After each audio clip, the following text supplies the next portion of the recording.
You are listening to Social Europe podcast. We discuss cutting-edge thinking on politics, economy, and employment and labour with some of the most thought-provoking people around, including Nobel Prize winners and other internationally acclaimed experts. So welcome and enjoy the conversation. This episode of Social Europe podcast is brought to you by the Zaid Business School, University of Oxford. Maximize your effectiveness in the changing global business environment with the postgraduate Oxford Diploma in Global Business. Taught in 4 short modules over a year, the program is designed to accelerate your career and increase your impact while minimizing the disruption to your work and family life. Learn alongside senior executives from around the world and develop a lifelong network. Visit the Oxford Diploma in Global Business website to find out more. Hello everybody and welcome to the latest episode of Social Europe podcast. My name is Henning Meyer, Editor-in-Chief of Social Europe. Today I'm in conversation with Professor Kimberly Clausing, who is the Thormund, Miller and Walter Mintz Professor of Economics at Reed College. And we talk about the topic of her latest book that is called Open, the Progressive Case for Free Trade, Immigration and Globalization. As always, I hope you enjoy the conversation. So, Kimberly Clausing, thank you very much indeed for taking the time to talk to me about the topic of your most recent book, Open, and you make the case for open countries and open economies. And, to get us into the subject area, you rightly argue that globalization has come under pressure from critics on the right and as well as from the left of the political spectrum. What would you summarize as their main points of criticism, and why do you think these points are wrong? Yes, so thank you so much for having me. It's great to talk to you about these topics. And in terms of their main points of criticism, I think they share a great skepticism of trade agreements, and a particular concern that trade agreements have disadvantaged the United States or its workers, right? And that's a common theme that you'll see on kind of both sides of the political spectrum. There's a sense, particularly on the right, although a little bit on the left, that other countries have profited at our expense, right? At this notion that the agreements themselves were either unfair or other countries have been more strategic than we have in sort of pursuing the benefits from trade, and thus, we've been made poorer as a result. When it comes to issues around immigration or multinational corporations, there I think you see different types of skepticism on different sides of the political spectrum. So I would argue in the United States that those on the right are more skeptical of the benefits of immigration than those on the left, and you see much more sort of strident anti-immigrant views there. Although, you will see occasional concerns, raised by commentators on the left as well. And when it comes to capital mobility, I would say that the positions are somewhat reversed in the sense that the left is more skeptical of international capital mobility, whereas the right seems more comfortable with that aspect of globalization. So it sort of depends on which issue you're looking at, but you do see sort of a tendency for those on the extremes of the spectrum to be quite skeptical of international markets. And why do you think these arguments are wrong? Well, I think that they have a kernel of truth, which is that if you look at the experience of U.S. workers over the past few decades, it's quite clear that it's fallen short of expectations. So wage growth has been less than it was in the prior generation. Income inequality has increased regardless of which source you look at. The only debate there is how much it's increased. But that means that a lot of people feel left behind in today's economy. And certainly international competition has played a role in that feeling, particularly on the trade side. I don't think there's much evidence, if any, that immigration has been responsible for this low and disappointing growth of worker wages. But when you look at trade, you do see heightened international competition may have played a role in some of workers' troubles. What I think is wrong about sort of blaming outsiders for these economic events is that there's really a lot of other things that are going on as well that are being completely swept under the rug when you do that. So just to give you a few examples, technological change is a really important force in our economy. And because technological change has been so dramatic, it's really shifted labor demand away from those who had lower skills or less education and towards those at sort of the top of the skill and education spectrum. So you see, as a result, that's been a big driver of income inequality. But there are also other issues too, the rising market power of companies relative to the market power, or the power in general, the bargaining power of workers.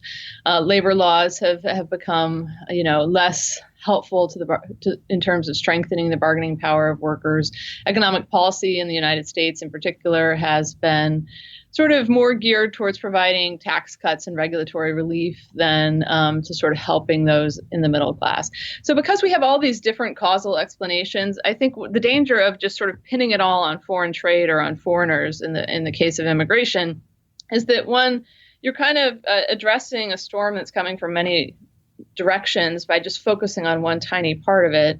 And two, I think you also risk creating a lot of collateral damage when you pursue protectionism or immigration barriers as your solution. So in both cases, and I'd be happy to go into more detail, I think when you do this, you actually harm some of the same people that you're trying to help. So trade barriers hurt the working class more than they help them. And similarly, immigration restrictions hurt the working class more than they help them. So it's sort of a wrong-headed response to say, okay, because this is part of the problem, we're going to focus on this. And then, by the way, we're just going to introduce a bunch of new labor market shocks. We're going to make the growth of the economy worse. It's not clear that any of those solutions are really helping the people. And let's focus on trade for a second, because there is trade is very much in the political focus at the moment. I mean, not least from the Trump administration vis-a-vis China, but also, being based in Germany, we feel sometimes like China too, yes. Because of the trade surplus. And I think there are valid criticism, also leveled against Germany for running, sustained trade surpluses, which automatically lead to indebtedness in other countries. So where would you make the economic argument? So what really are valid points in criticizing persistent trade imbalances in general terms, not bilaterally? And where would you make the distinction between sort of a political argument that goes beyond what is a valid economic criticism?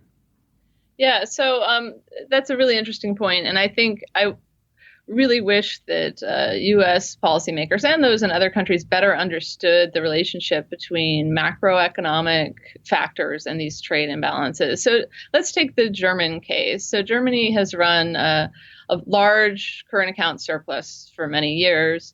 And you might say, well, that's disadvantaged the other countries that are on the flip side of that and running a deficit. But one thing you need to remember is the root sources of those surpluses and deficits. So every country that runs a surplus, including Germany, and in the years when China does it, China, they're all saving, more as a society than they're investing. And another way of stating that is that they're consuming less than they're producing, right? And because of those macroeconomic facts, if you consume less than you produce, the rest shows up as a trade surplus.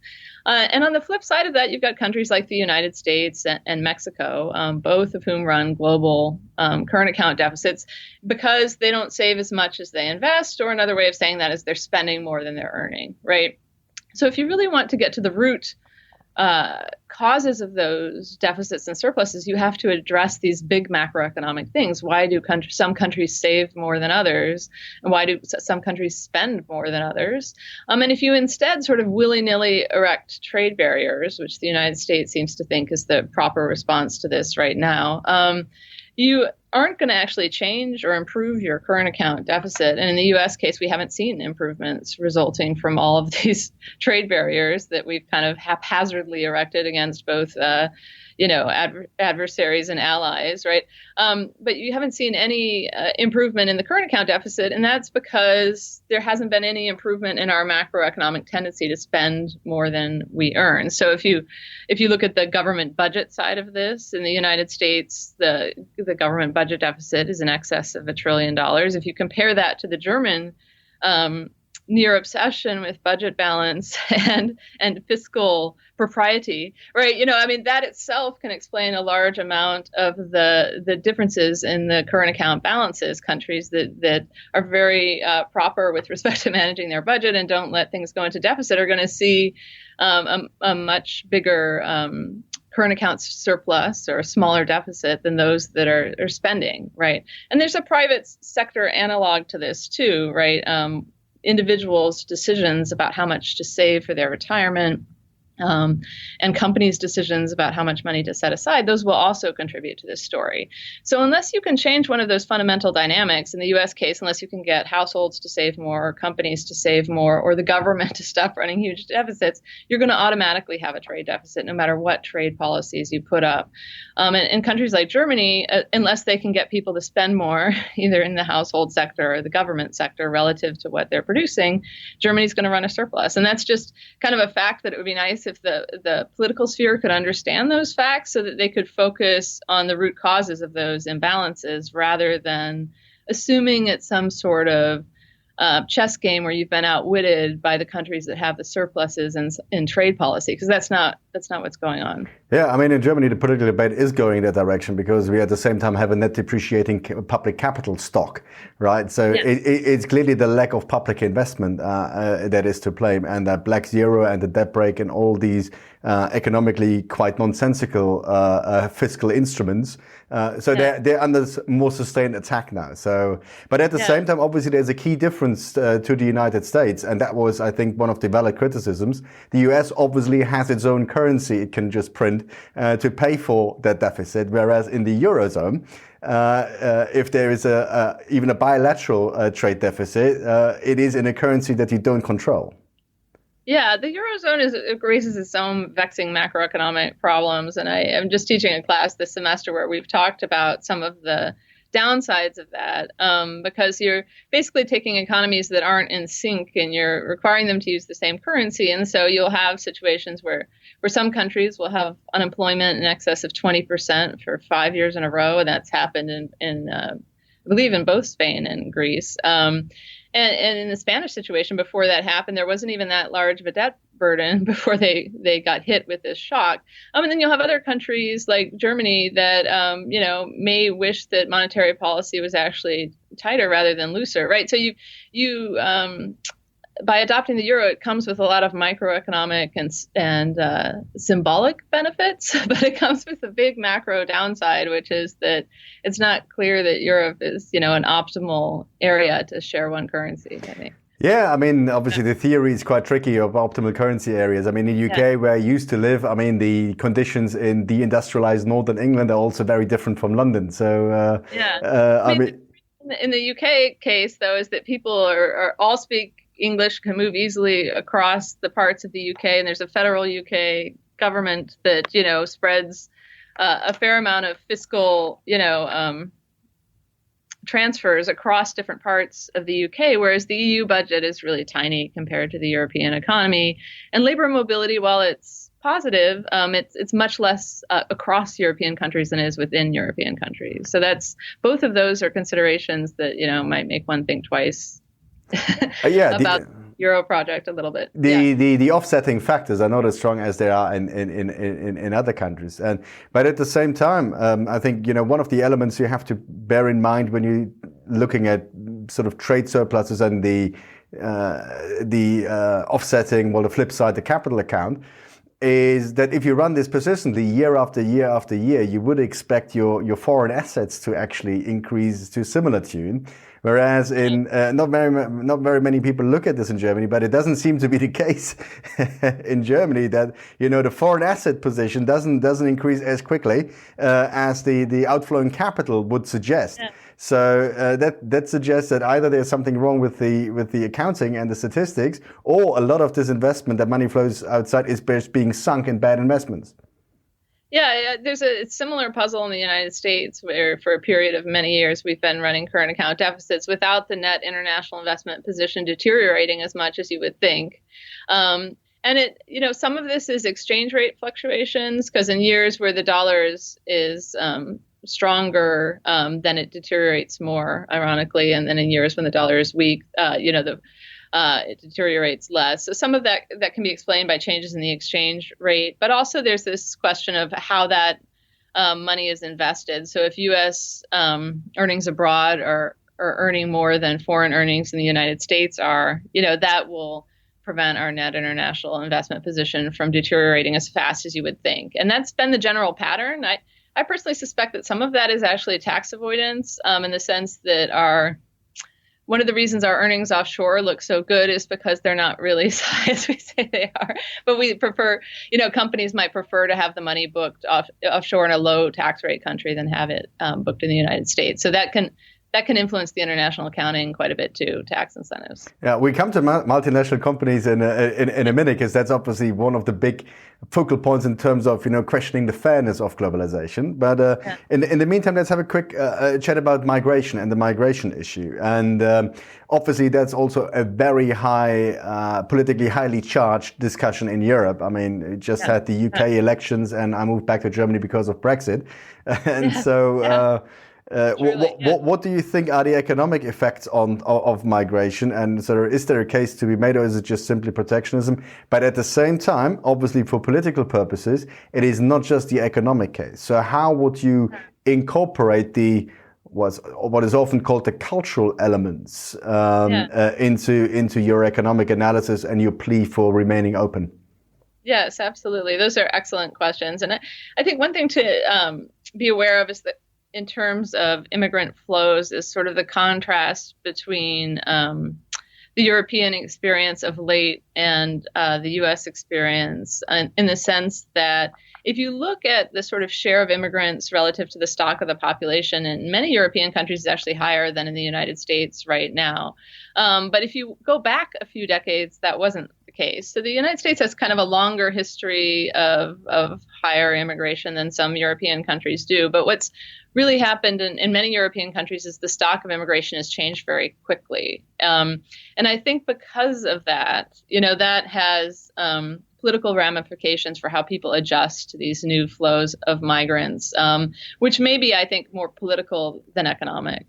So in terms of the economic case, I think it's very clear cut in the literature that migrants are, in general, a net benefit to the societies that receive them. And this is true not just for the highly educated migrants, although it's especially true for them because they come with a lot of, know-how and, expertise that might complement the domestic population. So, for instance, in the United States, you see a lot of computer scientists and engineers who are international migrants, and those are particularly valuable. But even the low-skilled migrants, if you look at refugees, for instance, in the United States, they're more likely to found businesses. There's evidence that within 10 years, they're actually paying more to the government in taxes than they're receiving in benefits. So there's a lot of economic merit to being open to the migrants of the world, both in sort of economic growth terms and in other terms.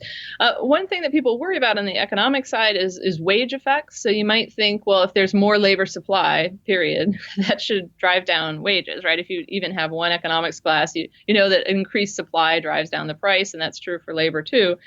But one thing that people often miss when they think through the theoretical implications of more immigrants is they miss the fact that those immigrants are also disproportionately likely to create labor demand. So, and this is true in Germany as well. If you look at small business formation and the rate at which different groups found new businesses, migrants found more new small businesses than do native-born Germans. And the same is true in the United States. So when you think about these new flows of people, they're not just creating labor supply, they're also creating labor demand, because when you start a business, you're going to hire people and you're going to create economic activity too. And I think that's part of why the economic case for immigration is so strong, is that there's a lot of extra entrepreneurship and job creation that comes with these groups of people. In terms of the politics, I think there are several issues. There's sort of the wage fear, right, which I think we can dispel with research, but there's also big cultural concerns about what makes a country truly a country, right? Like, do we need to have a common cultural identity? Is it the case that the things that make Germany German will be somehow diluted or less powerful if we add new cultural elements to the mix. I have looked a little bit at the literature in the United States on this question, and it seems quite clear that some of the common fears are completely hypothetical, right? If you look at crime rates, for instance, which is one thing that people worry about, the crime rates of immigrants tend to be lower than the crime rates of native-born Americans. And the same is true for even the undocumented immigrants. They don't tend to have a higher crime rate than people who were in the United States from birth. When we look at institutional strength, you don't see correlations between measures of institutional strength and immigrant density. So there's no evidence that institutional strength is being eroded by greater immigrant groups. But nonetheless, I do think there are these, important, powerful political forces that are sort of resistant to,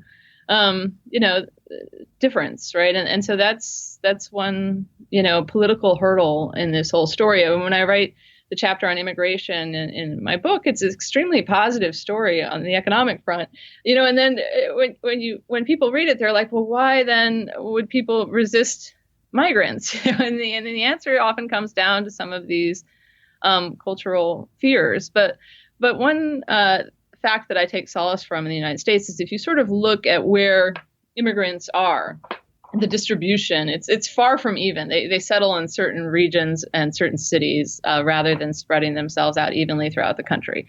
And if you look at polling data about whether immigrants make the country stronger or actually harm us culturally or in other ways, right? The polling data have the most favorable impressions of immigrants in the places where the immigrants are. And these are polls that are not polling the immigrants entirely, but focusing on the population as a whole.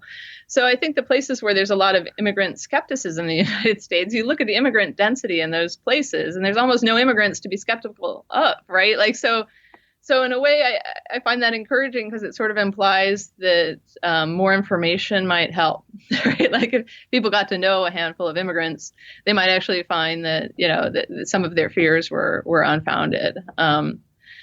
Yeah, we were hoping this too, to be honest, but because we have the same survey evidence in Europe, but it turns out to be the case that for most interpretations, these areas where there are very few immigrants, and I have this quite negative view, they have it because they definitely don't want to change it in a way like this. So they look at these multicultural cities, they look at places like Berlin and other places and said, yeah, good, it's good if you want to be like this, but we really don't want to be like this. So it is, unfortunately, I think the evidence here now points is not just the lack of personal experience, which was also the hope here, but is literally the rejection of that very concept of these multicultural places. And also, we looked at evidence, for instance, in Germany. It tends to be the case that you have to, I think, make a distinction between what type of immigration you're talking about. So we have non-EU immigration, which tends to be people highly skilled and they're looking for work in places they have jobs. So that seems to be very uncontentious. The same actually applies, at least in Germany, which was not the case in the UK, to inner European freedom of movement. So as you know, in the UK, it's sort of Eastern European immigration was a bone of contention. In Germany, that is not a bone of contention, not yet, at least. But the UK example shows it can become a bone of contention. But in Germany, for instance, the evidence was it was about refugees and asylum seekers, and the research seems to suggest, looking at experiences of previous intakes of asylum seekers, especially in the mid-90s when Yugoslavia collapsed, was that they're in general much harder to integrate into the labor market. I think from the top of my head, the research suggests that after 5 years, about 50% are integrated in the labor market, which also suggests the other half is very, very difficult to integrate in any sort of labor market. So it seems to suggest that you have to have different, more specific solutions to specific types of immigration than just talking about immigrants in general. Yeah, no, I think that's true. And I think there's also policy levers that one can pull to make it easier for refugees to get work. In some countries in Europe, and I think Denmark is an example, they actually prevent people from getting jobs for a while because there's an emphasis on various types of education and things that they view that refugees should have prior to sort of entering the labor market. My instinct on that, and I am not a student of this area, so I should point out that I don't do research on this question, but my instinct on that is that a quicker integration into the labor market might ultimately pay better dividends. So to be more permissive about immediate access to labor markets when people arrive, I think actually makes their path to sort of becoming swiftly integrated in society a lot easier when they've got a purpose and a job to go to and things to do and resources and and also might take away some of the resentment that a large fiscal burden that these groups can have if they're using a lot of resources to get educational and housing and food assistance. It might be better if they were, doing what they want to do in many cases, which is working right away to raise those sorts of resources.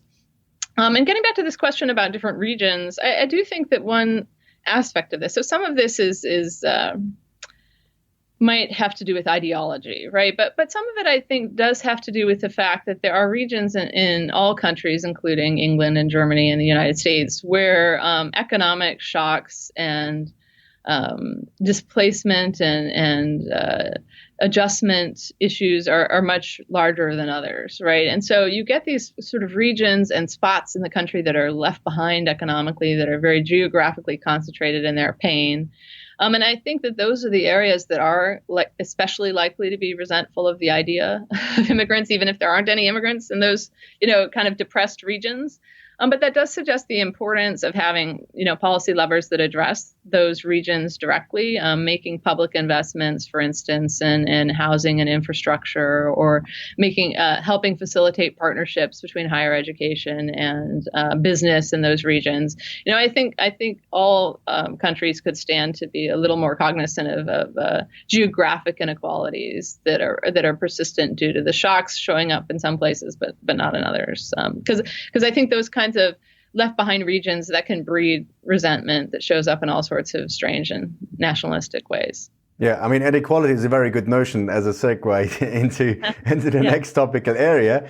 Even though you made a quite compelling case for the economic reasons for openness, I think we all agree that the way globalization has been handled politically and regulated has led to a lot of grievances and justified grievances, including inequalities, and not just economic inequalities, but also the idea that there is not equally fair treatment, and especially if you look at the way how multinational corporations have been able to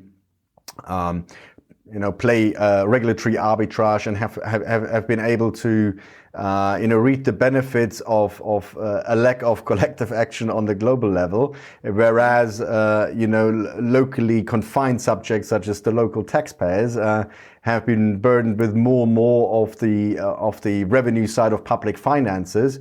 You can see where a lot of these grievances come from, and one of the research area I know is exactly the taxation of multinational corporations. And interestingly, we did a podcast a few months ago with a German expert on taxation. There are interesting things underway about effective minimum taxation and these sort of things. So how would you say should policymakers treat multinational corporations differently to make it clear to the population that it's not them who suffer the negative consequences of globalization, but the benefits as well as the downsides are equally shared? Yeah, that is a wonderful question, and I guess if you had to just make one punchline actually from this entire book, it would be that tax policy is a really effective lever for dealing with almost every problem identified in the book, and a far more effective lever than protectionism or barriers. So let me talk about what I mean by that. I think tax policy has a role to play here, both in helping the wage growth of those at the bottom that has been too slow. So, for instance, you can expand the earned income tax credit is what we have in the United States, which basically creates a negative tax rate for low-income workers. You can expand negative tax rates for those at the bottom to try to make sure that the bottom half of the population is seeing the prosperity that's shared in the economy. But another thing that we need to be really cognizant of, and it's definitely a global issue, is the issue of taxing capital, right? Because we see that more and more of GDP is in the hands of capital rather than labor, and that's true in a lot of different countries. We see that a lot of the income of those at the very top takes the form of capital.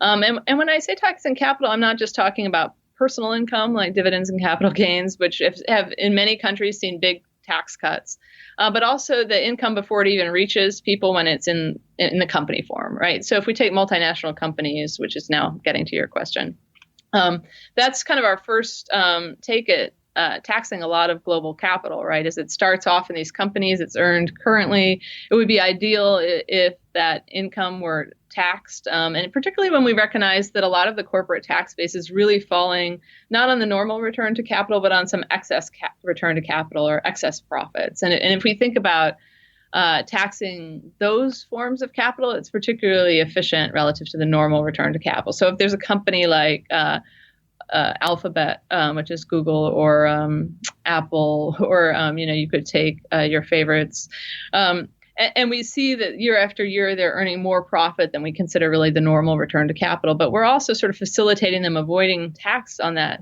profit by setting up rules that let them shift the income to tax havens and not pay their fair share of, the civilized society costs of running a government, right? Then that it has a lot of really negative consequences. It means there's less revenue for the state to do the things it wants to do. It means that more of the tax burden is shifted onto labor and away from capital, because you do need some money to run the state. So then you're raising things like the value added tax or the labor income tax as a response. And so then you get the top 1% or the top 10% who may be doing really well, actually seeing that a lot of their income can be almost completely escape tax if earned in capital form. Whereas those who are just kind of seeing more stagnant wages are often paying, if anything, higher taxes than they were in prior decades. So with respect to multinationals, I think this is entirely 100% a matter of political will. There are many things that countries can do, even on a unilateral basis, that don't require international collective action, that could be quite effective in clamping down on tax avoidance. But there are also these nice what are these things? Okay, so for instance, a minimum tax. So the U.S. now has this sort of very minor minimum tax in the sense that it's set at half the new U.S. rate. The new U.S. rate is 21%, so this is at 10.5%. And it's a global minimum tax so that companies can basically take their global income, average the sort of extra payments to countries like Germany against the zero payments to countries like Bermuda, and then sort of calculate what would be due to the U.S. government on top of that. And so that's a starter minimum tax, I would say, but I think it could be strengthened in a number of ways. For instance, it would be much more effective if it were done on a per country basis, so that every dollar you earned in Bermuda, you had to pay minimum tax immediately. That would be a much more effective way to protect the tax base, because then you would be directly discouraging basically any income in a country below the minimum tax rate. Whereas with this global averaging feature, it has this strange tendency to encourage kind of all foreign income relative to domestic income, because you can basically average across the foreign income sources to get to half the U.S. rate rather than paying the normal U.S. rate. So I think per country implementation of that would be better. I also think it could be a much higher rate. There's no reason to have it be 10.5%. The cool thing about a minimum tax is if the United States did one unilaterally, or if the EU or some fraction of EU members decided to do that, it has positive spillover effects to other countries too, because if U.S. companies now realize that, okay, every dollar they earn in Bermuda is going to be taxed at a higher rate than zero, right, then that's going to cause them to do both less shifting from the United States to Bermuda, but also less shifting from Germany to Bermuda. And there's a lot of U.S. multinational companies who shift out of all the higher tax countries and into places like Bermuda that have a zero tax rate. And it's not just U.S. multinationals. Foreign multinationals do this too. I think U.S. multinationals get in the news more because they're often kind of household names in some sectors that people pay a lot of attention to. But I'm quite confident that this isn't an entirely U.S. problem. That any company that's very large and profitable is kind of doing what they can to minimize their global tax burdens. And so, if France has a minimum tax, that would also have spillover effects that helps the U.S., right? Because now French multinationals won't be able to have such an easy time shifting income out of the United States to island jurisdictions. So I think minimum taxes are very promising. I also think that in the long run, I think looking at solutions like formula apportionment, where you basically ask companies, like, how much did you earn globally? And then you assign some fraction of that profit to the different tax bases based on a simple formula of where their customers were destined and where their employees are, right? That would take a lot of the mystery out of calculating international tax burdens. That approach does require more international cooperation, or you can end up with double taxation or double non-taxation. But the EU has suggested something similar for within the EU for a common consolidated corporate tax base, which is formula-based system. And if you extended that beyond the EU, for instance, even if the EU did it themselves, just and didn't include anybody else in this international cooperation, it was like, okay, we're going to tax based on a formula, and it's going to be half destination of sales and half employment, let's say, and we'll split the employment half between employees and payroll. If they do that, then suddenly actually the United States and many other countries would have an incentive to join that same system, one for administrative ease, but more importantly, the EU would look to U.S. companies like a giant Bermuda, in the sense that if they start shifting money anywhere into the EU, right, it won't change the EU tax liability because that's just based on the formula, but it would reduce the US tax liability or the Japanese tax liability or what have you, right? So other countries' tax bases would start to erode relative to the adopting countries. And so that could actually really lead to a dynamic to kind of get everybody to adopt a formulary system.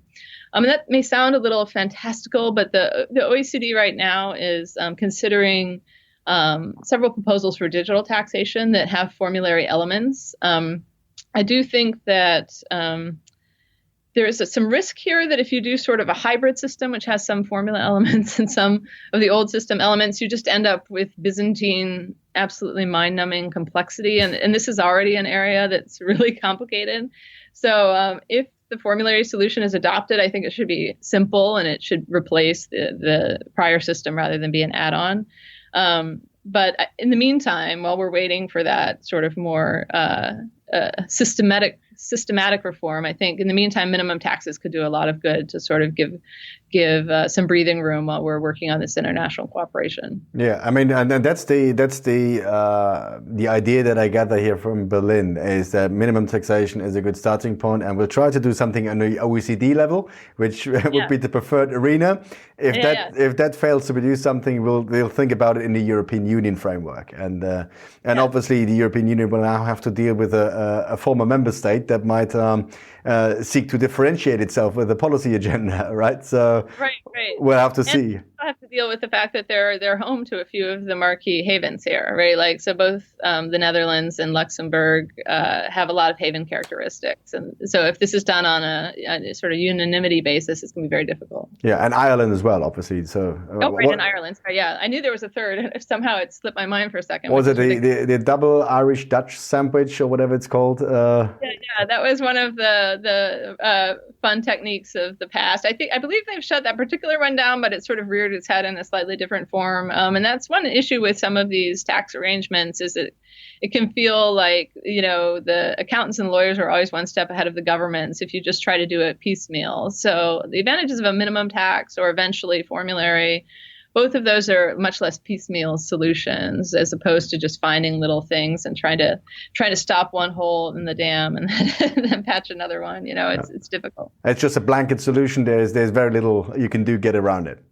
Yeah, that's right. And and to come towards the end of it, we already talked for more than half an hour. I mean, the subtitle of your book is The Progressive Case for Free Trade Immigration and Global Capital. And let me finish with the same type of question that I always ask towards the end. If you think about the topics that we've just talked about economically, but also politically, and if you were a policymaker and your idea is we need to stop populism, gaining even more ground than it already has, and we try to convince the people that, staying open and being open-minded about globalization is the way forward, what would your top 3 priorities be as a policymaker? So where would you start? What would be number 1, 2, and 3? 1, 2, and 3 of, yeah. So, I mean, I guess I would say first about the title of the book. I mean, I do think the reason I call it a progressive case for trade and immigration and capital is that I think that it's really important to put workers at the center of this conversation. So I think the very first thing to do is just sort of acknowledge and respond to the concerns of workers, but in a smart way. I mean, I think progressives and those who want to sort of help the working class and the middle class really just need to be smart and effective in their approaches to this. We have a lot of really great policy tools that move money directly to people and that invest in things like, infrastructure and education and science and technology. And those are really smart policies and ways to help. And so I think the very first thing I would do is try to kind of put worker-centered, smart policies together on a large, bold scale, not just like you get, $800 less in taxes, but no, we're going to give you like free community college in the United States, for instance, which isn't necessary in Germany. But we're going to invest a lot in infrastructure and R&D, and we're going to make sure that your tax subsidies actually go up in a really substantial way if you're in the bottom half of the income distribution. So I think that can forestall some populism basically by making the working class, I think, more successful.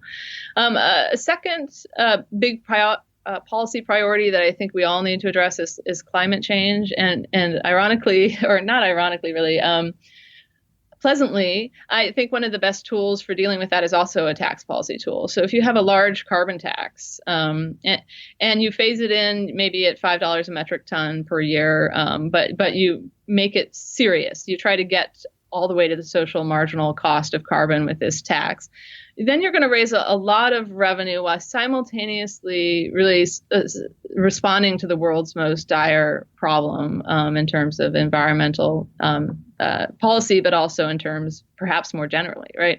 And you're doing this in a way that ultimately makes the tax system more efficient, right? Because you're discouraging something that's bad rather than labor or savings, right?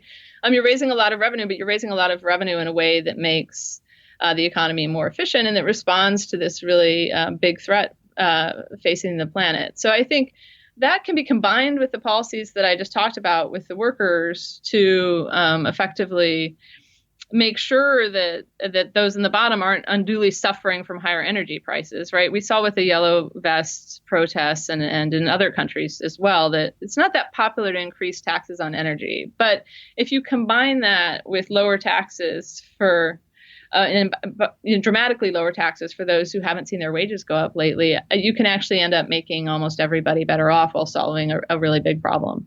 And the third area I would emphasize, I think, and it's hard to pick just 3, so maybe I'll just cheat and take 4. But both immigration reform and multinational tax reform, I think, are important. Multinational tax reform and capital reform more generally, capital tax reform more generally, such that we can share the burden of all of these public investments we want to make a little more evenly. And we've already talked about that one. But immigration reform, I think, is really important, too. I think and that's going to vary a lot by country. I think in the United States, what we need is sort of a path to citizenship for the undocumented. We also need more immigrants, frankly, of the high skill type to deal with labor shortages in those areas. And we need to sort of reform some of the H-1B and higher skilled visas to encourage that. And I would also argue just plain old more immigrants in general would be helpful to deal with some of the demographic fiscal burdens that the United States and Germany and Italy and many other countries are also facing with this aging of the population.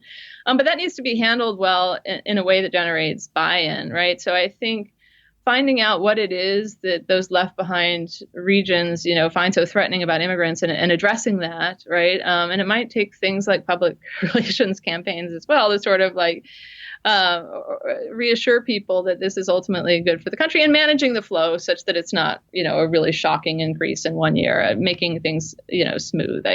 So those would be the big priorities I would put at the top of the agenda. Great. Kimberly Clausing, thank you very much indeed again for taking the time. I'm afraid that's all we have time for today. But look, I mean, that's going to be an issue, or these issues are going to be an agenda for quite some time. So we might have the opportunity to revisit at a later stage. Thank you very much. Yeah, thank you for having me. It's a great pleasure. Thank you very much for listening. We hope you enjoyed it. Make sure you don't miss future episodes by subscribing to Social Europe Podcast. You can also read our articles on www.socialeurope.eu and follow us on Facebook and on Twitter @Social Europe. Until next time.